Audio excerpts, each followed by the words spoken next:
नमस्कार दोस्तों, आप सभी का स्वागत है मेरे YouTube चैनल पर। तो आइए जानते हैं नवरात्र व्रत कथा विधि के बारे में, जो अत्यंत पुण्यदायी, जिसे सुनने मात्र से धन यश वैभव और माता का आशीर्वाद प्राप्त होता है। जय माता दी। एक समय बृहस्पति जी ब्रह्मा जी से बोले, हे ब्राह्मण श्रेष्ठ, चैत्र व अश्विन मास के शुक्ल पक्ष में नवरात्र का व्रत और उत्सव क्यों मनाया जाता है? इस व्रत का क्या फल है? इसे किस प्रकार करना उचित है? पहले इस व्रत को किसने किया? सुविस्तार से कहिए। बृहस्पति जी का ऐसा प्रश्न सुन ब्रह्मा जी ने कहा, हे बृहस्पति, प्राणियों के हित की इच्छा से तुमने बहुत अच्छा प्रश्न किया है। जो मनुष्य मनोरथ पूर्ण करने वाली दुर्गा, महादेव, सूर्य और नारायण का ध्यान करते हैं, वे मनुष्य धन्य हैं। यह नवरात्र व्रत संपूर्ण कामनाओं को पूर्ण करने वाला है। इसके करने से पुत्र की कामना करने वाले को पुत्र, धन की लालसा वाले को धन, विद्या की चाहत वाले को विद्या और सुख की इच्छा वाले को सुख मिलता है। इस व्रत को करने से रोगी मनुष्य का रोग दूर हो जाता है, मनुष्य की संपूर्ण विपत्तियां दूर हो जाती हैं और घर में समृद्धि की वृद्धि होती है। बांध्या को पुत्र प्राप्त होता है, समस्त पापों से छुटकारा मिल जाता है और मन का मनोरथ सिद्ध हो जाता है। यदि व्रत करने वाला मनुष्य सारे दिन का उपवास न कर सके तो एक समय भोजन करे और 10 दिन बांधवों सहित नवरात्र व्रत की कथा का श्रवण करे। हे बृहस्पति, जिसने पहले इस महाव्रत को किया है वह कथा मैं तुम्हें सुनाता हूँ, तुम सावधान होकर सुनो। इस प्रकार ब्रह्मा जी का वचन सुनकर बृहस्पति जी बोले, हे ब्राह्मण, मनुष्यों का कल्याण करने वाले इस व्रत के इतिहास को मेरे लिए कहो। मैं सावधान होकर सुन रहा हूँ। आपकी शरण में आए हुए मुझ पर कृपा करो। ब्रह्मा जी बोले, प्राचीन काल में मनोहर नगर में पीठत नाम का एक अनाथ ब्राह्मण रहता था। वह भगवती दुर्गा का भक्त था। उसके संपूर्ण सद्गुणों से युक्त सुमति नाम की एक अत्यंत सुंदरी कन्या उत्पन्न हुई। वह कन्या सुमति अपने पिता के घर बाल्यकाल में अपनी सहेलियों के साथ क्रीड़ा करती हुई इस प्रकार बढ़ने लगी, जैसे शुक्ल पक्ष में चंद्रमा की कला बढ़ती है। उसका पिता प्रतिदिन जब दुर्गा की पूजा करके होम किया करता, वह उस समय नियम से वहां पहुंच जाया करती। एक दिन सुमति अपनी सखियों के साथ खेल में लग गई और भगवती के पूजन में उपस्थित नहीं हुई।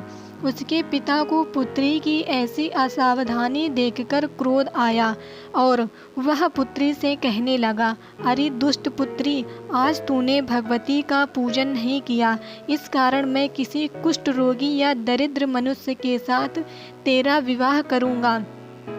पिता का ऐसा वचन सुन सुमति को बड़ा दुख हुआ और पिता से कहने लगी, हे पिता, मैं आपकी कन्या हूँ तथा सब प्रकार से आपके अधीन हूँ। जैसी आपकी इच्छा हो वैसा ही करो। राजा से, कुष्ठी से, दरिद्र से अथवा जिसके साथ चाहो मेरा विवाह कर दो, पर होगा वही जो मेरे भाग्य में लिखा है। मेरा तो अटल विश्वास है, जो जैसा कर्म करता है उसको कर्मों के अनुसार वैसा ही फल प्राप्त होता है, क्योंकि कर्म करना मनुष्य के अधीन है पर फल देना ईश्वर के अधीन है। जैसे अग्नि में पड़ने से तृणादि उसको अधिक प्रदीप्त कर देते हैं, इस प्रकार कन्या की निर्भयता से कहे हुए वचन सुन उस ब्राह्मण ने क्रोधित हो अपनी कन्या का विवाह एक कुष्ठी के साथ कर दिया और अत्यंत क्रोधित हो पुत्री से कहने लगा, हे पुत्री, अपने कर्म का फल भोगो, देखे भाग्य के भरोसे रहकर क्या करती हो। पिता के ऐसे कटु वचनों को सुन सुमति मन में विचार करने लगी, अहो मेरा बड़ा दुर्भाग्य है जिससे मुझे ऐसा पति मिला। इस तरह अपने दुख का विचार करती हुई वह कन्या अपने पति के साथ वन में चली गई और डरावने कुशायुक्त उस निर्जन वन में उन्होंने वह रात बड़े कष्ट से व्यतीत की। उस गरीब बालिका की ऐसी दशा देख देवी भगवती ने पूर्व पुण्य के प्रभाव से प्रकट हो सुमति से कहा, हे दीन ब्राह्मणी, मैं तुझसे प्रसन्न हूँ। तुम जो चाहो सो वरदान मांग सकती हो। भगवती दुर्गा का यह वचन सुन ब्राह्मणी ने कहा, आप कौन हैं? वह सब मुझसे कहो। ब्राह्मणी का ऐसा वचन सुन देवी ने कहा कि मैं आदि शक्ति भगवती हूँ और मैं ही ब्रह्म विद्या व सरस्वती हूँ। प्रसन्न होने पर मैं प्राणियों का दुख दूर कर उनको सुख प्रदान करती हूँ। हे ब्राह्मणी, मैं तुझ पर तेरे पूर्व जन्म के पुण्य के प्रभाव से प्रसन्न हूँ। तुम्हारे पूर्व जन्म का वृतांत सुनाती हूँ, सुनो। तू पूर्व जन्म में निषाद की स्त्री थी और अति पतिव्रता थी। एक दिन तेरे पति निषाद ने चोरी की। चोरी करने के कारण तुम दोनों को सिपाहियों ने पकड़ लिया और ले जाकर जेल खाने में कैद कर दिया। उन लोगों ने तुझको और तेरे पति को भोजन भी नहीं दिया। इस प्रकार नवरात्र के दिनों में तुमने ना तो कुछ खाया और ना जल ही पिया। इस प्रकार 9 दिन तक नवरात्र का व्रत हो गया। हे ब्राह्मणी, उन दिनों में जो व्रत हुआ, इस व्रत के प्रभाव से प्रसन्न होकर मैं तुझे मनोवांछित वर देती हूँ। तुम्हारी जो इच्छा है सो मांगो। इस प्रकार दुर्गा के वचन सुन ब्राह्मणी बोली, अगर आप मुझ पर प्रसन्न हैं तो हे दुर्गे, मैं आपको प्रणाम करती हूँ। कृपा करके मेरे पति का कोढ़ दूर करो। देवी ने कहा, उन दिनों तुमने जो व्रत किया था, उस व्रत का 1 दिन का पुण्य पति का कोढ़ दूर करने के लिए अर्पण करो। उस पुण्य के प्रभाव से तेरा पति कोढ़ से मुक्त हो जाएगा। ब्रह्मा जी बोले। इस प्रकार देवी के वचन सुन वह ब्राह्मणी बहुत प्रसन्न हुई और पति को निरोग करने की इच्छा से जब उसने तथास्तु ऐसा वचन कहा, तब उसके पति का शरीर भगवती दुर्गा की कृपा से कुष्ठ रोग से रहित हो अति कांतिवान हो गया। वह ब्राह्मणी पति की मनोहर देह को देख देवी की स्तुति करने लगी। हे दुर्गे, आप दुर्गति को दूर करने वाली, तीनों लोकों का संताप हरने वाली, समस्त दुखों को दूर करने वाली, रोगी मनुष्य को निरोग करने वाली, प्रसन्न मनोवांछित वर देने वाली और दुष्टों का नाश करने वाली जगत की माता हो। हे अम्बे, मुझ निरपराध अबला को मेरे पिता ने कुष्ठी मनुष्य के साथ विवाह कर घर से निकाल दिया। पिता से तिरस्कृत वन में विचर रही हूँ। आपने मेरी इस विपदा से उद्धार किया है। हे देवी, आपको प्रणाम करती हूँ, मेरी रक्षा करो। ब्रह्मा जी बोले, हे बृहस्पति, उस ब्राह्मणी की ऐसी स्तुति सुन देवी बहुत प्रसन्न हुई और ब्राह्मणी से कहा, हे ब्राह्मणी, तेरे उदालय नामक अति बुद्धिमान, धनवान, कीर्तिमान और जितेंद्रीय पुत्र शीघ्र उत्पन्न होगा। ऐसा वर प्रदान कर देवी ने ब्राह्मणी से फिर कहा कि हे ब्राह्मणी, और जो कुछ तेरी इच्छा हो वह मांग ले। भगवती दुर्गा का ऐसा वचन सुन सुमति ने कहा कि हे भगवती दुर्गे, अगर आप मुझ पर प्रसन्न हैं तो कृपा कर मुझे नवरात्र व्रत की विधि और उसके फल का विस्तार से वर्णन करें। व्रत का महात्म्य। इस प्रकार ब्राह्मणी के वचन सुन दुर्गा ने कहा, हे ब्राह्मणी, मैं तुम्हें संपूर्ण पापों को दूर करने वाले नवरात्र व्रत की विधि बतलाती हूँ, जिसको सुनने से मोक्ष की प्राप्ति होती है। अश्विन मास के शुक्ल पक्ष की प्रतिपदा से लेकर 9 दिन तक विधि पूर्वक व्रत करें। यदि दिन भर का व्रत न कर सके तो एक समय भोजन करें। विद्वान ब्राह्मणों से पूछकर घट स्थापन करें और वाटिका बनाकर उसको प्रतिदिन जल से सींचे। महाकाली, महालक्ष्मी और महासरस्वती देवी की मूर्तियां स्थापित कर उनकी नित्य विधि सहित पूजा करें और पुष्पों से विधि पूर्वक अर्घ्य दें। बिजौरा के फल से अर्घ्य देने से कीर्ति, डाक से अर्घ्य देने से कार्य की सिद्धि होती है, आंवले से अर्घ्य देने से सुख की प्राप्ति और केले से अर्घ्य देने से आभूषणों की प्राप्ति होती है। इस प्रकार पुष्पों व फलों से अर्घ्य देकर व्रत समाप्त होने पर 9वें दिन यथाविधि हवन करें। खांड, घी, गेहूँ, शहद, जौ, तिल, बेल, नारियल, दाख और कदम्ब आदि से हवन करें। गेहूं से होम करने से लक्ष्मी की प्राप्ति होती है।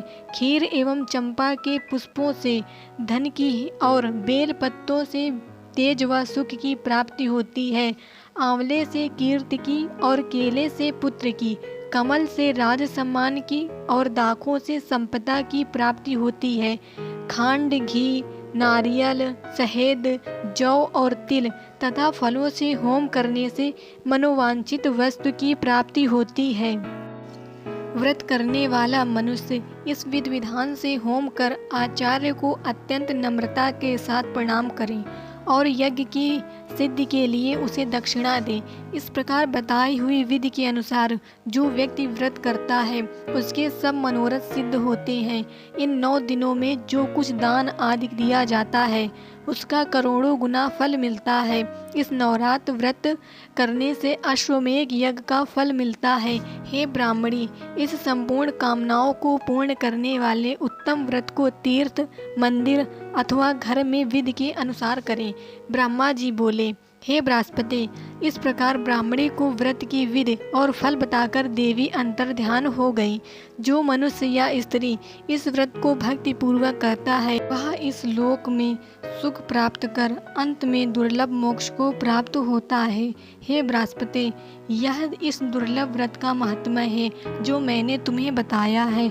यह सुन बृहस्पति जी आनंद से प्रफुल्लित हो ब्रह्मा जी से कहने लगे कि हे ब्राह्मण, आपने मुझ पर अति कृपा की जो मुझे इस नवरात्र व्रत का महात्म्य सुनाया।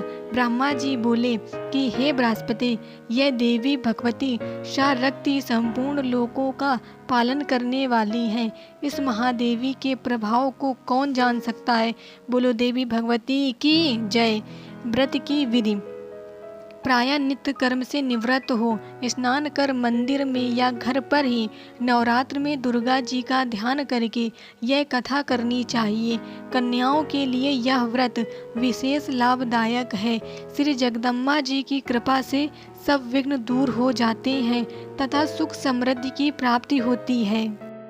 पूजा के बाद प्रार्थना करें, हे परमेश्वरी, मेरे द्वारा रात दिन सहस्त्रों अपराध होते हैं। यह मेरा दास है, समझकर मेरे अपराधों को क्षमा करो। हे परमेश्वरी, मैं आवाहन, विसर्जन और पूजन करना नहीं जानता, मुझे क्षमा करो। हे सुरेश्वरी, मैंने जो मंत्रहीन, क्रियाहीन, भक्तियुक्त पूजन किया है वह स्वीकार करो। हे परमेश्वरी, अज्ञान से, भूल से अथवा बुद्धि भ्रांति से जो न्यूनता अथवा अधिकता हो गई है उसे क्षमा करिए तथा प्रसन्न होइए।